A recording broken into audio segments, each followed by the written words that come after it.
ناظرین مکرم، السلام علیکم۔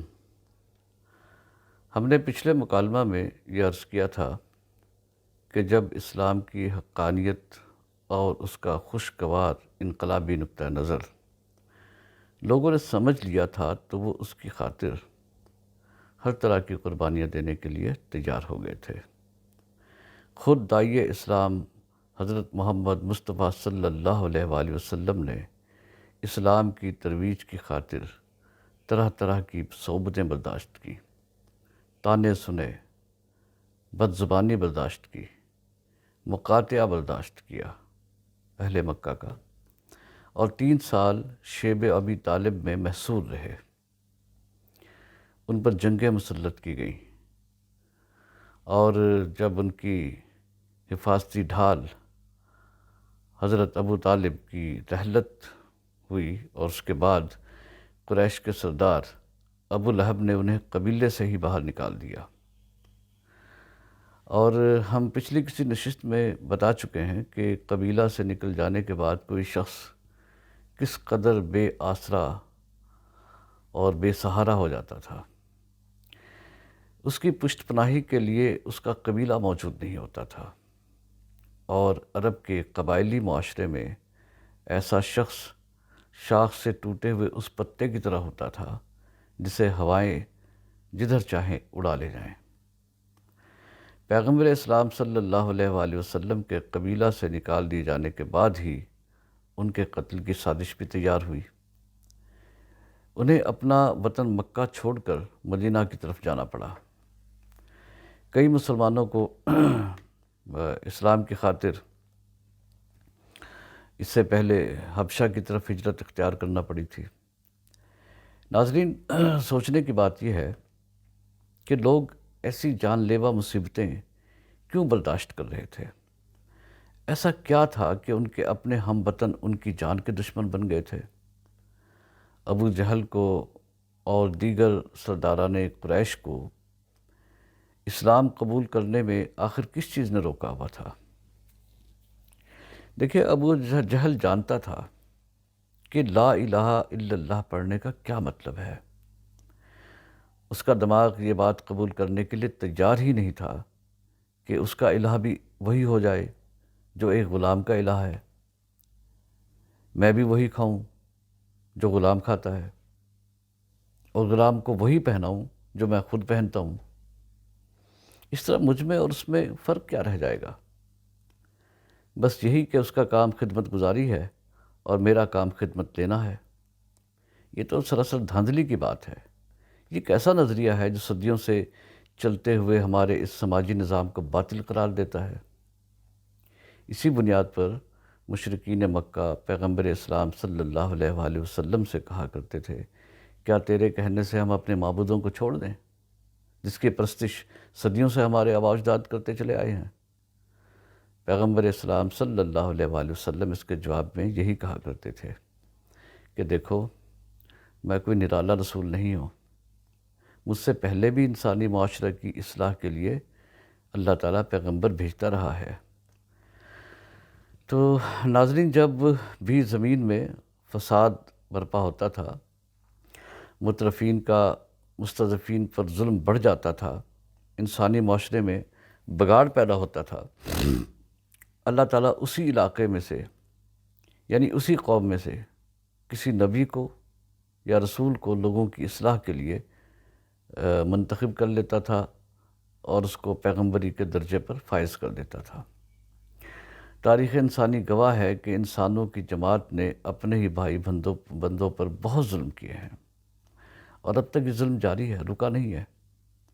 اس ظلم کو ختم کرنے کے لیے پیغمبران کرام علیہم السلام کا ظہور ہوتا رہا ہے۔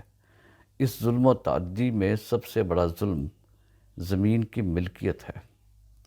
ازمنہ قدیم میں جنگیں زمین اور عورتیں ہتھیانے کے لیے تو ہوتی تھیں۔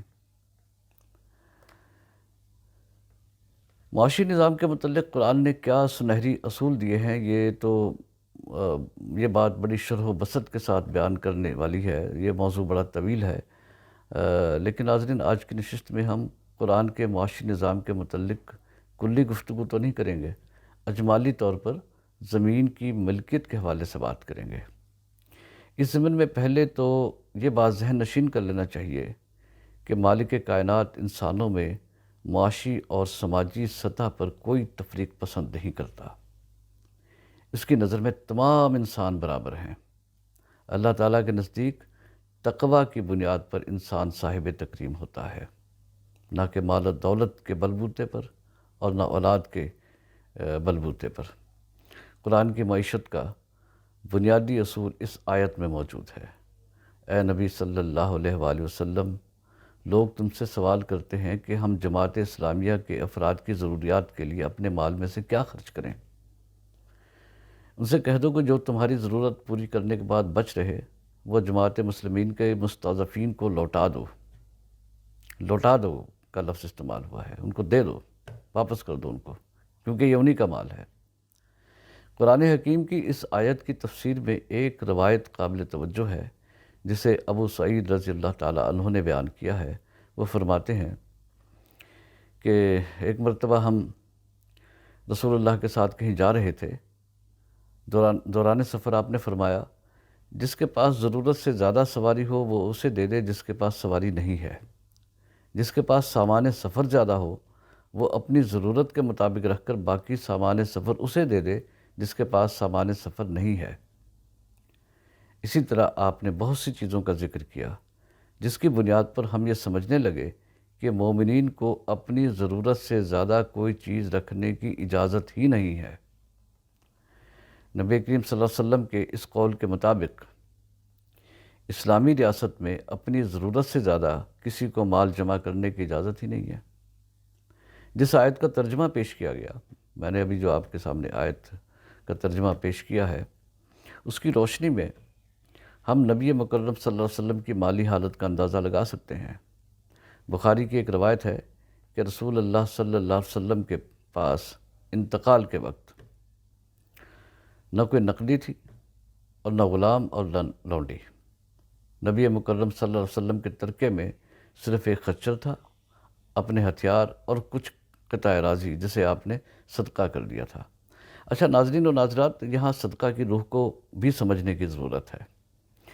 دین جب اجتماعی نہ رہے بلکہ انفرادی معاملہ بن جائے تو اسے مذہب کہتے ہیں، ہندی زبان میں اسے دھرم کہتے ہیں۔ مذہب میں صدقہ بھی خیرات کی ہی ایک شکل ہے اور یہ واقعی بہت بڑی نیکی ہے، مگر دین میں صدقہ کی اصطلاح کا مطلب یہ ہے کہ وہ کسی کی ذاتی ملکیت نہ رہے بلکہ اس سے ضرورت مندوں کی حاجات پوری کرنے کا کام لیا جائے۔ اسی لیے بخاری کی روایت کے مطابق نبی کریم صلی اللہ علیہ وسلم کی جو زمین تھی وہ امت مسلمہ کے اجتماعی مفاد کے لیے صدقہ کر دی گئی تھی۔ ناظرین، زمین ہی پر انسانوں کی زندگی کا دار و مدار ہے۔ یہ قدرت نے ہمیں اسی طرح مفت ہے عطا کی ہے، ہمیں زمین اس کو رزق اگانے والی بنایا ہے، اور یہ ہمیں مفت عطا ہوئی ہے۔ جیسے روشنی، ہوا اور پانی اللہ تعالیٰ نے ہمیں مفت دیا ہے، کیا روشنی، ہوا اور پانی پر تمام انسانوں کا یکساں حق نہیں ہے؟ اسی طرح زمین کی پیداوار پر بھی سب انسانوں کا برابر کا حق ہے۔ کیا کوئی روشنی، ہوا اور پانی پر اپنی ذاتی ملکیت کا حق جتا سکتا ہے؟ جب اللہ تعالیٰ یہ فرماتا ہے کہ میں رازق ہوں تو اس کا مطلب یہ ہے کہ اس نے زمین کو ایسا بنایا ہے کہ یہ ہر دم رزق اگلتی رہتی ہے، کہیں پھلوں کی صورت میں، کہیں اناج کی صورت میں اور کہیں موسمی سبزیوں کی شکل میں۔ ہم تو صرف بیج بوتے ہیں اور پانی دیتے ہیں۔ زمین کے اندھیروں میں اس بیج کے میں کیسی کیسی پیچیدہ کیمیائی اور حیاتیاتی تبدیلیاں ہوتی ہیں، اور پھر ایک بیج سے کئی خوشے پیدا ہوتے ہیں اور ہر خوشے میں دانوں کی اچھی خاصی مقدار ہوتی ہے۔ یہ سب اس رازق کی عطا ہے، اور یہ عطا سب کے لیے ہے، کیونکہ اللہ تعالیٰ کے نزدیک سب انسان برابر ہیں۔ فوقیت کا معیار تو فقط تقوی ہے۔ ناظرین، اگر زمین کی یہ پیداوار اس کے حصے میں نہ آئے جس نے بیج بویا اور پانی لگایا، اور سب پیداوار وہ لے جائے جو زمین کا قبضہ گیر ہے، تو یہ اسلامی نظام معیشت کے مطابق نہیں ہے۔ زمین کی ملکیت کی تاریخ پڑھ لیجئے، اس میں سوائے شمشیر زنی دھونس، دھاندلی اور قبضہ گیری کے علاوہ کچھ نہیں ملے گا۔ کہتے ہیں کہ زمین کی پہلی دستاویز تلوار کی نوک سے لکھی گئی تھی۔ سچ تو یہ ہے کہ بڑا ظالم تھا وہ شخص جس نے پہل زمین کے گرد باڑ لگا کر کہا تھا کہ یہ میری ہے۔ زمین کو تو تمام ضرورت مندوں کی ضروریات پوری کرنے کے لیے کھلا ہونا چاہیے۔ زمین کی یہی حیثیت نبی کریم صلی اللہ علیہ وآلہ وسلم نے اپنی زمین کو صدقے میں دے کر واضح کر دی تھی۔ نبی کریم صلی اللہ علیہ وسلم کے سچے پیروکاروں نے بھی اسی زمین کی اسی حیثیت کو برقرار رکھا۔ بعد ازاں جب اسلام میں بنو امیہ نے ملوکیت کو متعارف کروا دیا تو اسلام کے زرعی اصولوں کے نفاذ کا عمل رک گیا تھا۔ بادشاہوں کے قصر تعمیر ہونے لگے اور ان کے خلوت خانے ہر طرح کی آسائشوں اور عیاشیوں سے آباد ہونے لگے۔ مترفین ایک دفعہ پھر مستضعفین پر غالب آ گئے۔ شاید اسی لیے لارڈ میکالے نے کہا تھا کہ زمین پر سب سے زیادہ جس کی لاٹھی اس کی بھینس والا قانون چلا ہے، یعنی جس کے پاس طاقت ہے سب کچھ اسی کا ہے۔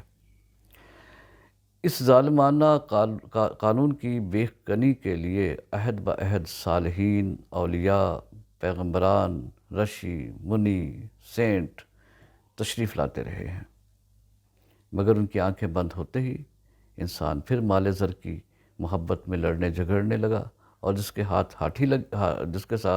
میں لاٹھی لگی اس نے زمین کی تمام پیداوار اور وسائل کو اپنے قبضے میں لینے کی کوشش کی۔ ناظرین نظم سرائے، اگرچہ عربوں کی معیشت کا زیادہ تر دار و مدار سوداگری اور تجارت پر تھا، تاہم کہیں کہیں زمینداری بھی موجود تھی۔ نبی کریم صلی اللہ علیہ وآلہ وسلم نے زمینداری کے ان پرانے اصولوں کو جن میں زمین کرائے پر دے دی جاتی تھی اس کو کل عدم قرار دے دیا۔ اللہ کے رسول کا یہ فرمان زمین سے متعلق ایک اصولی حکم کا درجہ رکھتا ہے۔ زمین اللہ کی ہے اور بندے بھی اللہ کے ہیں، اس لیے اللہ کی زمین اللہ کے بندوں کے لیے رہنی چاہیے۔ حضرت رافع بن خدیج سے مروی ہے کہ ہم زراعت کے لیے غلہ کی کوئی خاص مقدار کا تعین کر کے زمینیں کرائے پر دے دیا کرتے تھے۔ اللہ کے رسول صلی اللہ علیہ وسلم نے اس عمل سے منع فرمایا اور کہا کہ زمین کا مالک یا تو زمین کو خود کاشت کرے یا کسی دوسرے بھائی کو دے دے۔ آپ نے زمین کو بٹائی پر دینے سے منع فرمایا۔ ناظرین گرامی، آج کے عہد میں کیا زمین کسی کی ذاتی ملکیت ہونی چاہیے؟ یہ سوال بہت اہم ہے اور اس کا جواب ایک نشست میں نہیں دیا جا سکتا، لیکن ایک بات طے ہے کہ پاکستان میں زمینداری کی جو شکل رائج ہے یہ کسی طور بھی اسلامی نظام معیشت کے مطابق نہیں ہے۔ ہمارے ہاں بڑے زمیندار اپنی زمینوں کو بٹائی پر دیتے ہیں، کاشتکار ان زمینوں پر ہل چلاتا ہے، محنت کرتا ہے اور پیداوار حاصل کرتا ہے۔ اس پیداوار کا بیشتر حصہ زمین کا مالک لے جاتا ہے، جس کا پیداوار حاصل کرنے میں کوئی کردار ہی نہیں ہوتا، اور اگر ہوتا بھی ہے تو وہ انتظامی نوعیت کا ایسا کردار ہے جس کا نبھانا اس کی نفع اندوزی کے لیے ضروری ہے۔